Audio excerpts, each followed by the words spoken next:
And anyway, so you can see what I'm doing here. The book is, it's got a lot of stuff in it. Practical psychic self-defense. At the back of it, you'll find it's got a classic hermetic banishment, where you do the banishment pentagram by hand and you say the Hebrew God names, and that's in there because it works. It's very, very effective if you do it. That's why everything is in the book there, because it's had some effect. But there's very little in there there's nothing really which would insult anybody's beliefs. It's just very practical stuff that works. Yeah. Is there like a personality type that would be more susceptible to these types of attacks, or is it just anybody? Because I know that you've been attacked, and I regard you as one of the most self-aware people that I've ever met. So, but are there weaknesses in our personalities or something? Is there any way of knowing if you could or could not be susceptible to this?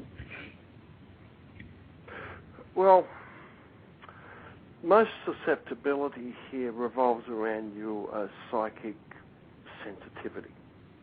If you are psychically insensitive, even if you are attacked by negative forces, you're not going to feel it. It's not going to have any effect upon you.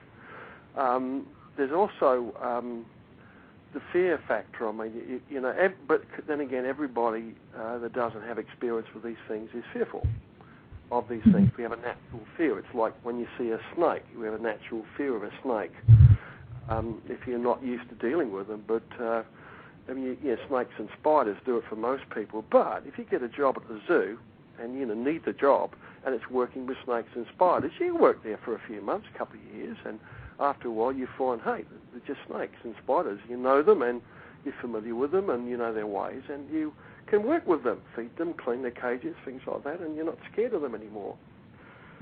So, but personality types, no, there doesn't appear to be a personality type beyond being sensitive, energetically sensitive.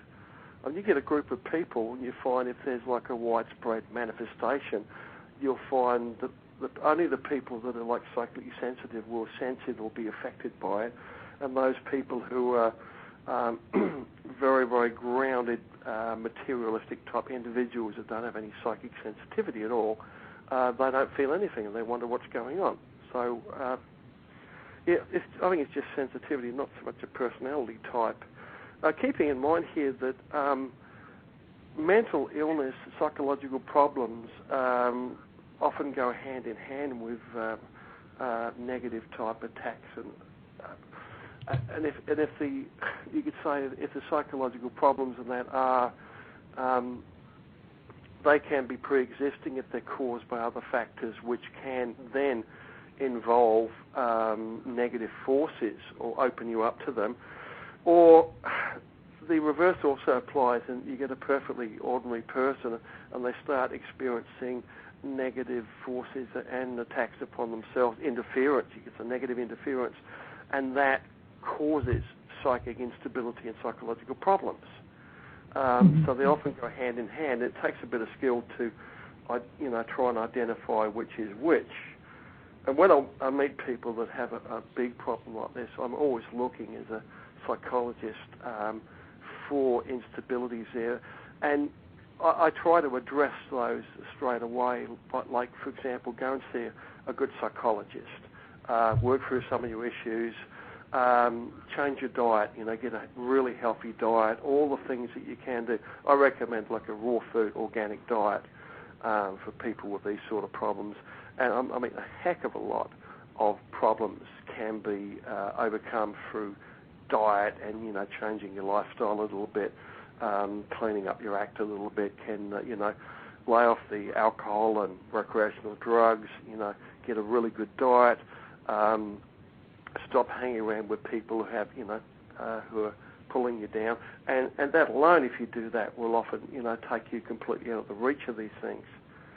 But working with adults is very, very difficult. Getting people to make significant changes in life is it's hard. That's why many years ago I switched my focus to working with children, because they're much easier to work with. also why my focus shifted to basically working on the environmental factors, like you're suffering these attacks, for example, panic attacks, panic disorders, anxiety disorders.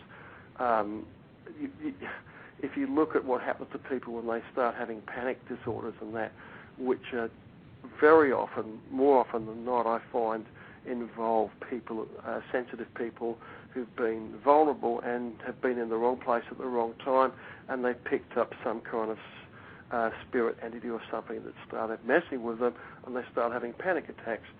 Now, often before anything else is done or anybody comes along with no knowledge, you will find people who have panic attacks, sudden depressive episodes and that, you will find them cowering in the shower.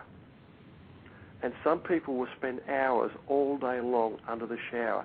And I've asked people if they've done this, and I say, why, in the shower for 3 or 4 hours at a time? They said, because when I get in the shower, it stops. The onslaught in the mind, the mental onslaught, and all the weird feelings and panic, I can't breathe, it stops when I'm in the shower and I feel comfortable again. And I get out of the shower, within half an hour, it comes back. So I go back in the shower again. Now, these people don't have any spiritual knowledge or whatever, know why they're doing it. They've just worked out that when they're in the shower, it stops. Now, if you look at what I'm doing here and my use of grounding and stuff like that, then they are naturally doing it. It's like elephants that run to water when they're upset. People head for water, but more often than not, when they have a big psychological or psychic problem, and because it makes them feel better. So I build on that technique. So instead of having to stay under the shower all day, there are websites on this. I've got some on my website there where you can buy products, sleeping earth.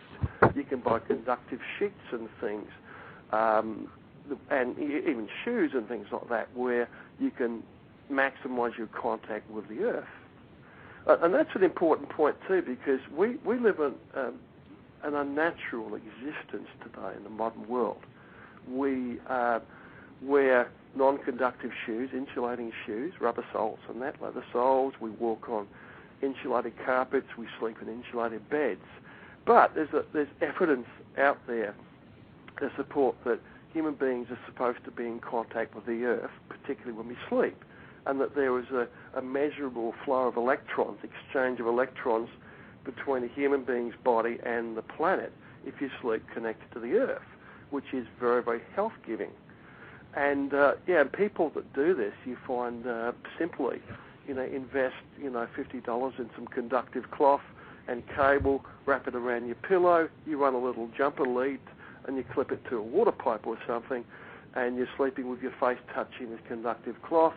You get contact with the earth, and all your problems that you had before in this way go away. At a very basic, and most problems you'll find like that where people are getting, minor to medium sort of interference. Something as simple as that will solve the problem. So there are things here happening that we don't really understand. Our knowledge and our science don't understand these things. And because the reason why we don't know very much about this, Kerry, is the same reason why you gave my book away. That's why we don't know, but people don't want to think about it. They pretend it's not happening and never going to happen to them. Put it out of your mind. No, not happening, no, it's out, gone, give the book away, that's it, gone.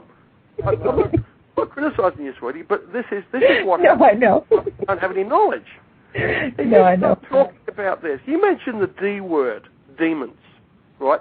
And evil spirits and things. You mentioned that. These words that was you, but okay. Banned. These have been banned from the whole New Age movement. Yeah. You mentioned the word evil spirit and demon and that, and people look at you and say, oh, get out of here, you're not welcome here anymore. It's like, you're weird, You're mad, Yeah. Now, this is all good to disbelieve in these things, and disbelief itself is very positive, a positive affirmation, but somebody has to deal with this mess eventually. There's healers out there like myself who get people coming to them with these horrific problems.